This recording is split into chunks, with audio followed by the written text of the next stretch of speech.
तुलसी काया खेत है मनसा भयो किसान, पाप पुण्य दो बीज हैं बुवे सोलुने निदान। तुलसीदास जी कहते हैं कि हमारा शरीर एक खेत के समान है और मन इस खेत का किसान है।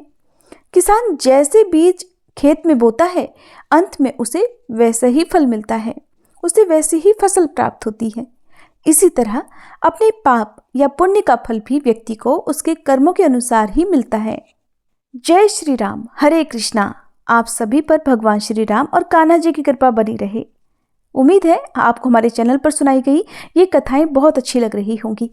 आज की कथा में आपके लिए एक प्रश्न है कि जब महाभारत युद्ध के समय अर्जुन और दुर्योधन भगवान श्री कृष्ण के पास उनका समर्थन, उनका साथ मांगने के लिए गए थे, तब अर्जुन के कहने पर भगवान कृष्ण ने तो पांडवों का साथ दिया था, लेकिन दुर्योधन को अपनी सेना दी थी। अब आपको ये बताना है कि भगवान कृष्ण के द्वारा दी गई सेना का नाम क्या था। उम्मीद है हमारे चैनल पर आजकल जो भी वीडियोस पब्लिक हो रही हैं वो भी आप देख रहे होंगे। अगर आपने नहीं देखी हैं तो प्लीज़ ज़रूर देखिएगा।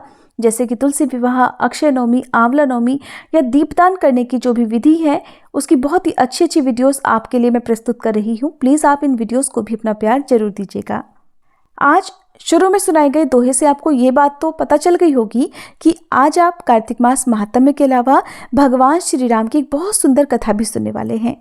अध्याय 20 में आपने जाना था कि किस प्रकार गर्ग मुनि ने पिशाच योनि में पड़े हुए राक्षसों को तुलसी जी के जल से स्पर्श कराकर उन्हें प्रेत योनि से मुक्ति दिला दी थी। यहाँ तक की कथाएं सुनने के बाद अब ऋषियों ने श्री सूत जी से कहा, हे सूत जी महाराज, अब कार्तिक शुक्ल अष्टमी, जिसे गोपाष्टमी भी कहते हैं, उसका भी महात्म्य सुनाने की कृपा कीजिए।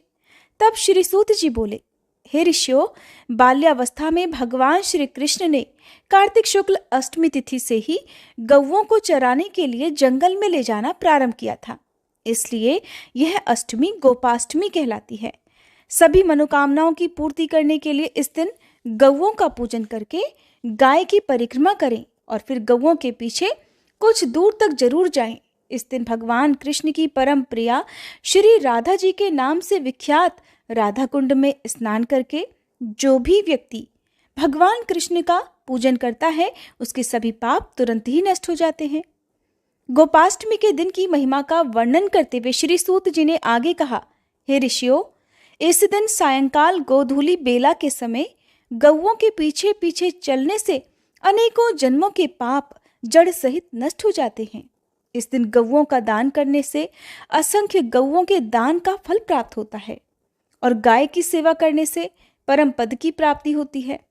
अगर संयोगवश इस दिन सायंकाल के समय श्रवण नक्षत्र हो तो वह जयंती योग हो जाता है और जयंती योग युक्त गोपाष्टमी को स्नान दान आदि करने से मनुष्य निश्चय ही मोक्ष को प्राप्त कर लेता है, इसमें तनिक भी संदेह नहीं। महाराज पृथु ने देवर्षि नारद से विनयपूर्वक कहा, हे भगवान, आप तो सभी वेदों, शास्त्रों और पुराणों के ज्ञाता हैं, सो अब कृपा करके ये भी बतलाइए कि किस देवता की कितनी कितनी परिक्रमा करनी चाहिए और उनका क्या क्या फल प्राप्त होता है। राजा पृथु का यह प्रश्न सुनकर देवर्षि नारद कहने लगे, नारायण नारायण। हे राजन, देवी की 1 और सूर्य की और अग्नि की 7, गणेश जी की 3, शिव जी की आधी, पितरों की 3 और या 4 और भगवान विष्णु की 4 परिक्रमाएं अथवा प्रदक्षिणा ही लगानी चाहिए। इस संबंध में एक इतिहास सुनाता हूं, ध्यान पूर्वक सुनो, जो किसी समय बृहस्पति जी और देवराज इंद्र का संवाद है और स्वयं ब्रह्मा जी ने मुझे सुनाया था। देवर्षि नारद ने कहा, वैवस्वत मनवंतर में एक बार देवराज इंद्र सहित सभी देवता देवगुरु बृहस्पति जी के पास गए और उनसे पूछा कि हे गुरुदेव, ब्रह्म काल से पहले यह सृष्टि कैसी थी? इंद्र आदि देवगण कैसे थे और उनका क्या क्या कर्म था? यह सुनकर बृहस्पति जी कहने लगे कि हे देवताओं, उस समय की बात तो हम भी नहीं जानते, क्योंकि उस काल को बीते अब तक 6 मनवंतर हो चुके हैं, परंतु आपकी ही नगरी में सुधर्मा रहता है, वो सब कुछ बता सकता है। ऐसा कहकर बृहस्पति देव जी इंद्र आदि सभी देवताओं को लेकर सुधर्मा जी के पास आए।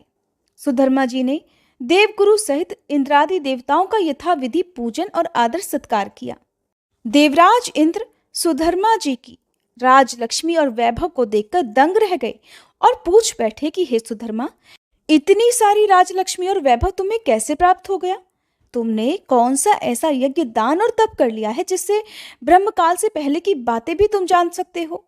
ये जानने की हमारी इच्छा है, कृपा पूर्वक यह बताने की कृपा करो। सुधर्मा ने उत्तर दिया, हे इंद्र, जब 4 युगों की 1000 चौकड़ियां बीत जाती हैं तब ब्रह्मा जी का एक दिन होता है। उस एक दिन में 14 मनु और इंद्र होते हैं। जब हम विष्णु लोक में थे तब वहां पर रहते हमारे सामने इतने ब्रह्मा हो चुके हैं कि हम भी उनकी गणना नहीं कर सकते। उसके बाद हम यहाँ स्वर्ग में आ गए। हमने जो एकमात्र अच्छा कर्म करके इतनी लंबी आयु पाई है, अब उसका विवरण भी सुनो। पहले जन्म में मैं एक मांस भक्षी गिद्ध हुआ करता था। एक समय कार्तिक शुक्ल नवमी को श्री विष्णु जी के मंदिर पर बैठा हुआ था कि एक शिकारी ने एक बाण मारा, जिससे घायल होकर मैं विष्णु मंदिर में आ गिरा। उसी समय मांस के लोभी एक कुत्ते ने आकर मुझे पकड़ लिया। उसे देखकर अन्य कुत्ते भी वहां पर आ गए और वह कुत्ता उनसे डरकर मंदिर के चारों ओर चक्कर लगाने लगा। अन्य कुत्ते भी उसके पीछे पीछे भागते रहे। उस कुत्ते ने मुझे मुंह में पकड़कर परिक्रमा की थी। इस प्रकार अनजाने में ही सबने विष्णु जी के मंदिर की परिक्रमा कर ली। इसी बीच मेरी मृत्यु हो गई। मंदिर की प्रदक्षिणा अर्थात परिक्रमा से भगवान विष्णु अत्यंत प्रसन्न हो गए और फिर मुझको अपना परम पद दे दिया। ये बात सुनकर देवराज इंद्र और अन्य सभी देवता अत्यंत प्रसन्न हुए और उन्होंने भी भगवान का पूजन करके प्रदक्षिणा की। इसके पश्चात देवर्षि नारद ने इस नवमी और भगवान की परिक्रमा का महत्व बताते हुए आगे कहा कि हे राजन, कार्तिक शुक्ल नवमी सतयुग की आदि तिथि है। उस दिन भगवान की पूजा, प्रदक्षिणा, व्रत, दान, तप और यज्ञ करने से कई गुना फल मिलता है।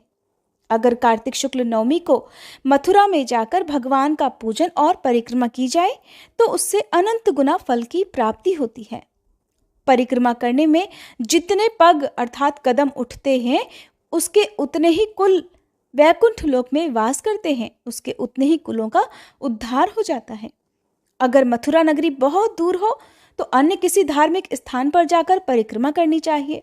अगर ऐसा भी संभव ना हो तो ब्राह्मण, विष्णु जी की प्रतिमा, गाय, तुलसी जी अथवा शालिग्राम जी की प्रदक्षिणा ही कर लेनी चाहिए। समुद्र सहित संपूर्ण पृथ्वी की परिक्रमा करने से जो फल प्राप्त होता है, वही अनंत पुण्य फल तुलसी जी अथवा शालिग्राम जी की परिक्रमा करने से प्राप्त हो जाता है। कार्तिक के शुक्ल पक्ष की नवमी को गऊ, ब्राह्मण, देव मंदिर, तुलसी, वन, साधु, वैरागी, जीवन मुक्त परमहंस, गृहस्थ, वेद, उपवेद और पुराण, ये सब ग्राम में ही वास करते हैं। अतः अपने ग्राम अर्थात गांव की परिक्रमा करने मात्र से इन सभी की परिक्रमा भी हो जाती है। ग्राम की परिक्रमा करने के लिए प्रातःकाल ब्रह्म मुहूर्त में उठकर शौच, स्नान आदि नित्य कर्म से निवृत्त होकर कमंडल हाथ में लेकर ओम नमो भगवते वासुदेवाय मंत्र का जाप करता हुआ सूर्य उदय होने से पहले ही परिक्रमा प्रारंभ कर देनी चाहिए। ब्राह्मण, देवस्थान अर्थात मंदिर, तुलसी जी और शालिग्राम जी की मूर्ति की परिक्रमा सूर्योदय के बाद भी की जा सकती है।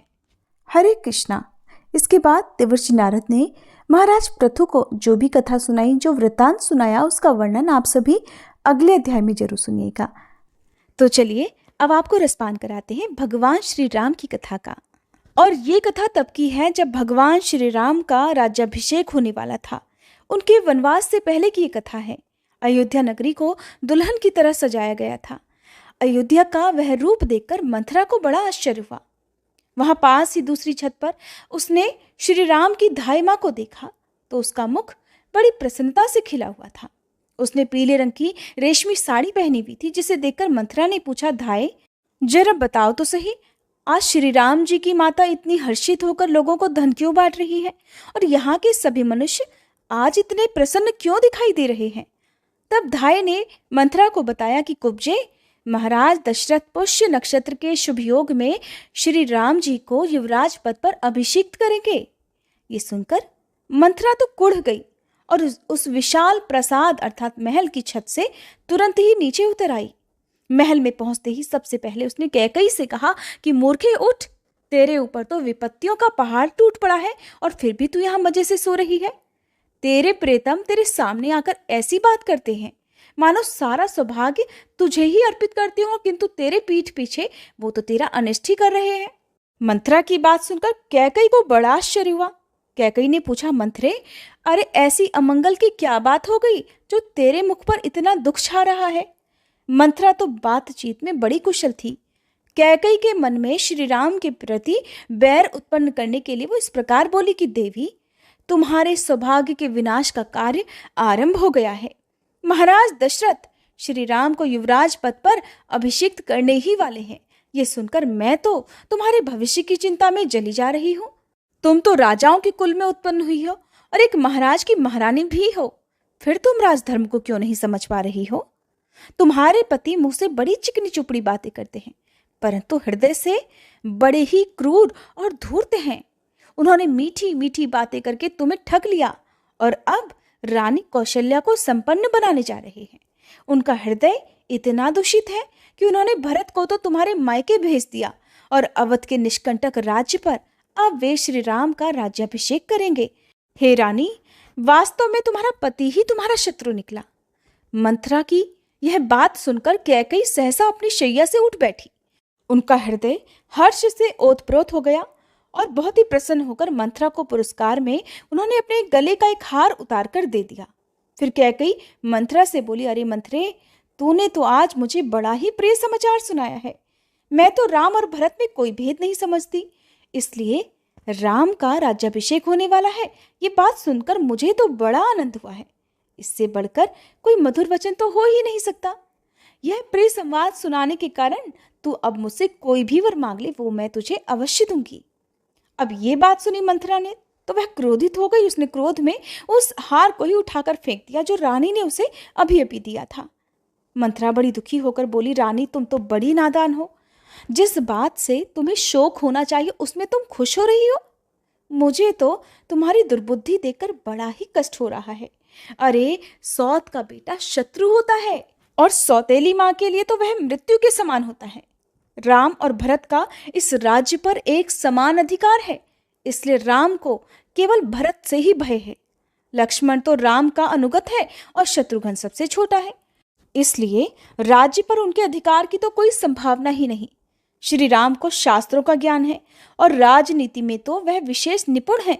राज्य मिलते ही वह तो तुम्हारे पुत्र के साथ जो क्रूरतापूर्ण व्यवहार करेंगे उसकी कल्पना से ही मैं कांप जाती हूँ। मंथरा की ऐसी भड़काऊ बातें सुनकर भी कैकई उससे सहमत नहीं हुई।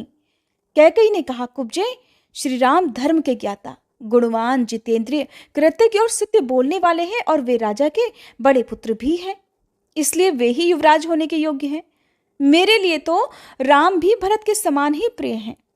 अगर श्री राम को राज्य मिल रहा है तो तू इसे भरत को ही मिला समझ, क्योंकि श्री राम अपने भाइयों को भी अपने ही समान मानते हैं। वे अनेक वर्षों तक राज्य करेंगे और पिता की तरह अपने भाइयों का पालन भी करेंगे। उनके बाद तो ये राज्य भरत को ही मिलेगा। तो तू फिर क्यों ईर्ष्या में इस प्रकार जल भुन रही है? कैकई की बात सुनकर निराश होकर मंथरा लंबी सांस खींचकर बोली, रानी, अब तुम्हें मैं कैसे बताऊं कि अपनी मूर्खतावश तुम अनर्थ को ही शुभ समझ रही हो। जब वह श्री राम राजा बन जाएंगे तो उनके बाद उनके पुत्र को ही राज्य मिलेगा, भरत को नहीं। क्या तुम्हें इतना भी ज्ञान नहीं कि राजा के सभी पुत्र सिंहासन पर नहीं बैठते हैं, केवल ज्येष्ठ पुत्र को ही राजपद मिलता है। अन्य सभी पुत्रों के समान ही भरत भी राज परंपरा से बाहर कर दिए जाएंगे और उनका शेष जीवन अनाथों की तरह वंचित होकर बीतेगा। कौशल्या का पुत्र राजा बनेगा और हम लोगों के साथ ही साथ तुम भी दासी बनकर उनकी सेवा में हाथ जोड़कर सदा खड़ी रहोगी। याद रखो कि अगर राम को निष्कंटक राज्य मिल गया तो वह अवश्य ही भरत को इस राज्य से बाहर निकाल देंगे या फिर उन्हें परलोक भी पहुंचा सकते हैं। अत्यंत कम आयु में ही तुमने भरत को मामा के घर भेज दिया। अगर भरत भी यहीं रहते तो राजा के मन में उनके प्रति भी समान रूप से स्नेह बढ़ता और वे अपना आधा राज्य भरत को दे देते। राम और लक्ष्मण तो सदा एक दूसरे के साथ रहते हैं, एक दूसरे की रक्षा करते हैं और उनका आपसी प्रेम तो पूरी अयोध्या नगरी जानती है। इसलिए लक्ष्मण का तो वह राम कोई अहित नहीं करेंगे, किंतु भरत का अनिष्ट अवश्य ही करेंगे, इसमें कोई संदेह नहीं। मुझे तो यही उचित जान पड़ता है कि भरत को इस राज्य पर अपना अधिकार मिल जाए और राम को वन में भेज दिया जाए। सौतेला भाई होने के कारण राम जिस भरत को अपना शत्रु मानते हैं, वह राम के राज्य में भला कैसे जीवित रह सकेगा? तुमने पति का अत्यंत प्रेम पाकर अपने अहंकार से जिनका अनादर किया था, वो तुम्हारी सौतन रानी कौशल्या अब पुत्र को राज्य मिल जाने पर तुमसे बदला अवश्य ही लेंगी। जब राम इस समस्त राज्य के स्वामी हो जाएंगे, तब तुम और तुम्हारे पुत्र भरत दीनहीन होकर अशुभ पराभव का पात्र बन जाओगे। इसलिए हे रानी, शीघ्र ही तुम कोई ऐसा उपाय सोचो जिससे राज्य तुम्हारे पुत्र को मिल जाए और इस शत्रु राम को वनवास में भेज दिया जाए। अब आखिरकार मंथरा की इस भड़काऊ बात को सुनकर कैकेयी पर उसकी बातों का असर हो ही गया। भड़कावे में तो कोई भी आ सकता है। क्रोध से अब कैकेयी का मुख, जो थोड़ी देर पहले खुश होकर चमक रहा था, अब क्रोध के मारे तमतमा उठा।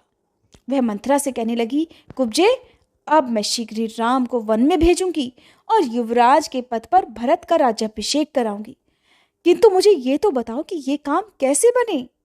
तब मंथरा कहने लगी, हे कैकेयी, क्या तुम्हें स्वयं स्मरण नहीं, या तुम मुझसे ही सुनना चाहती हो? तुमने तो बहुत बार मुझे ही खुद बताया है कि देवासुर संग्राम में जब तुम्हारे पति तुम्हें साथ लेकर देवराज की सहायता करने गए थे, तब एक बार युद्ध में उनकी चेतना लुप्त हो गई। तब तुमने ही सारथी बनकर उनके प्राण बचाए थे, जिससे प्रसन्न होकर महाराज ने तुमसे 2 वरदान मांगने को कहा था। तब तुमने अब तक वो वरदान सुरक्षित रखे हैं। आज वह दोनों वरदान तुम अपने स्वामी से मांग लो। एक वर के द्वारा भरत का राज्याभिषेक और दूसरे के द्वारा राम को 14 वर्ष का वनवास मांग लो रानी। अब मंथरा रानी कैकेयी को बताने लगी कि आगे उन्हें क्या करना है। मंथरा कहने लगी कि रानी, अब तुम तुरंत ही मैले वस्त्र पहन लो और कोप भवन में जाकर बिना बिस्तर के ही धरती पर लेट जाओ। जब राजा आए तो उनकी ओर आंख उठाकर भी मत देखना, उनसे कोई बात मत करना। उन्हें देखते ही रोने लगना और शोक मगन होकर धरती पर लौटने लगना। तुम अपने पति को बहुत प्यारी हो, इसलिए मुझे संदेह नहीं कि राजा तुम्हें इस दुखी अवस्था में देख पाएंगे। तुम्हें प्रसन्न करने के लिए वो कुछ भी कर सकते हैं, क्योंकि राजा तुम्हारी किसी भी बात को टाल नहीं सकते। रानी, तुम्हें भुलावे में डालने के लिए वो तुम्हें मणि, मोती, स्वर्ण और अन्य रत्न देने का प्रयास करेंगे, किंतु तुम उनकी बातों में मत आना। उन्हें तुम उनके 2 वरदान अवश्य ही याद दिलाना। जब वे स्वयं तुम्हें धरती से उठाकर दोनों वरदान देने को तत्पर हो जाएं, तब तुम उन्हें शपथ दिलाकर ये दोनों वरदान मांग लेना कि श्री राम को 14 वर्षों का वनवास और बहुत दूर उन्हें वन में भेज दीजिए और भरत को राजा बना दीजिए। रानी, तभी तुम्हारे सारे मनोरथ पूर्ण हो सकेंगे। 14 वर्षों में भरत समस्त प्रजा के मन में अपने लिए स्नेह उत्पन्न कर ही लेंगे और राज्य पर भी अपना पूरा नियंत्रण बना लेंगे। उनका सैन्य बल भी बढ़ जाएगा और अयोध्यावासी तब तक श्री राम को भूल भी जाएंगे। ऐसी बातें करके मंथरा ने कैकेयी के मन में विष भर दिया। उसे मंथरा की बुद्धि पर बड़ा आश्चर्य हुआ। कैकेयी कहने लगी, कुब्जे, तू तो बड़ी श्रेष्ठ स्त्री है, अब तो मैं तेरी बात अवश्य मानूंगी। अगर तू ना होती तो राजा के इस षड्यंत्र को तो मैं कभी समझ ही नहीं पाती। इस पूरे महल में केवल एकमात्र तू ही मेरी शुभ चिंतक है और सदा मेरे हित की ही बात करती है। इस प्रकार मंथरा की प्रशंसा करती हुई रानी कैकेयी कोप भवन में चली गई। वहां जाकर उन्होंने अपने मोतियों के हार, सभी आभूषण, रेशमी वस्त्र आदि उतार कर फेंक दिए और पुराने मैले कुचैले वस्त्र पहनकर वे धरती पर लौट गईं। तो सुना आपने किस प्रकार मंथरा ने नफरत के बीज रानी कैकेयी के मन में भर दिए। किस प्रकार एक भाई को दूसरे भाई से अलग करने के लिए, किस प्रकार एक माँ से उनका बेटा, उनकी बहू अलग करने का प्रयास किया। यही सब कुछ इस घोर कलयुग में भी होता है।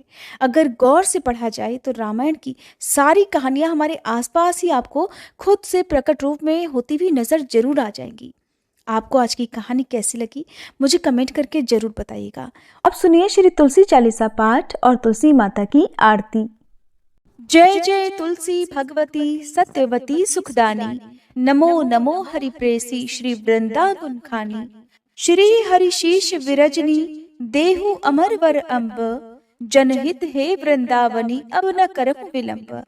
धन्य धन्य श्री तुलसी माता महिमा अगम सदा श्रुति गाता। हरि के प्राणहु से तुम प्यारी हरहि हेतु कीन्हो तप भारी। जब प्रसन्न है दर्शन दीन्हो तब कर जोरी विनय उस कीन्हो। हे भगवंत कंत मम होहु दीन जानि जानि छाड़हु छोहु। सुनी लक्ष्मी तुलसी की बानी दीन हो श्राप कद पर आनी। उस अयोग्य वर मांगन हारी हो बिटप तुम जड़ तनुधारी। सुनि तुलसी ही श्रव्योत ही ठामा करहु वास तुहु नीचन धामा। दियो वचन हरि तब तत्काला सुनहु सुमुखी जानी होहु बिहाला। समय पाई ब्योहरो पाति तोरा पूज ही आस वचन सत मोरा। तब गोकुल मह गोप सुदामा तासु भई तुलसी तू बामा। कृष्ण रास लीला के माही राधे शक्यो प्रेम लखि नाही। दियो श्राप तुलसी तत्काला नर लोक ही तुम जन्महु बाला। यो गोप वह दानव राजा शंख चूर्ण नामक शिर ताजा। तुलसी भई तासु की नारी परम सती गुण रूप अगारी। अस द्वै कल्प बीत जब गयहु कल्प तृतीय जन्म तब भयहु। वृंदा नाम भयो तुलसी को असुर जलंधर नाम पति को। कर अति द्वंद अतुल बल धामा कीन्हा शंकर से संग्रामा। जब निज सैन्य सहित शिव हारे मरहि न तब हर हर ही पुकारे। पतिव्रता वृंदाती नारी को न सके पति ही संहारी। तब जलंधर ही भेष बनाई वृंदा ढिग हरि पहुँचो जाई। शिव हित लहि करि कपट प्रसंगा कियो सतीत्व धर्म तो ही भंगा। भयो जलंधर कर संहारा सुनी उर शोक उपारा। तेहि क्षण दियो कपट हरि टारी लखि वृंदा दुख गिरा उचारी। जलंधर जस हत्यो भीता सोई रावण तस हरहि सीता। अस प्रस्तर सम हृदय तुम्हारा धर्म खंडी मम पति संहारा। यही कारण लहि श्राप हमारा होवे तनु पाषाण तुम्हारा। सुनि हरि तुरत ही वचन उचारे दियो श्राप बिना विचारे। लख्यो ना निज कर दूत पति को छलन चाहियो जब पार्वती को। जड़ मति तुह अस हो जड़ रूपा जग में तुलसी बिटप अनूपा। धग्व रूप हम शाली ग्रामा नदी गंडकी बीच ललामा। जो तुलसी दल हम ही चढ़ई है सब सुख भोग परम पद पई है।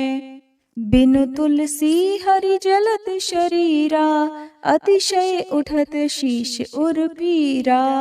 जो तुलसी दल हरि शिर धारत सो सहस्त्र घट अमृत डारत। तुलसी हरि मन रंजनिहारी रोग दोष दुख भंजनिहारी। प्रेम सहित हरि भजन निरंतर तुलसी राधा में नाही अंतर, व्यंजन हो 56 प्रकारा, बिन तुलसी दल ना हरहि प्यारा। सकल तीर्थ तुलसी तरु छाही, लहत मुक्ति जन संशय नाही। कवि सुंदर इक हरि गुण गावत, तुलसी निकट सहस गुण पावत। बसत निकट दुर्वासा धामा, जो प्रयास ते पूर्व ललामा। पाठ करहि जो नित नर नारी, होहि सुख भाषहि त्रिपुरारी। तुलसी चालीसा पढ़ी तुलसी तरु गृहधारी, दीप दान करी पुत्र फल पावहि बंध्यहु नारी। सकल दुख दरिद्र हरिहार हुए परम प्रसन्न, आशय धन जन लड़ही कर बसहि पूर्णा अत्र। लाही अभिमत फल जगत महिलाहि पूर्ण सब काम, जेहि दल अर्पहि तुलसी तह सहस बसहि हरि राम। तुलसी महिमा नाम लख, तुलसी सूत सुख राम, मानस 40 रच्यो जग मह तुलसीदास। प्रेम से बोलिए तुलसी महारानी की जय। तुलसी महारानी नमो नमो, हरि की पटरानी नमो नमो। तुलसी महारानी नमो नमो, धन तुलसी पूरण तप कीनो, शालिग्राम बनी पटरानी नमो नमो। तुलसी महारानी नमो नमो, हर की पटरानी नमो नमो। जाके पत्र मंजरी कोमल, श्रीपति कमल चरण लपटानी नमो नमो।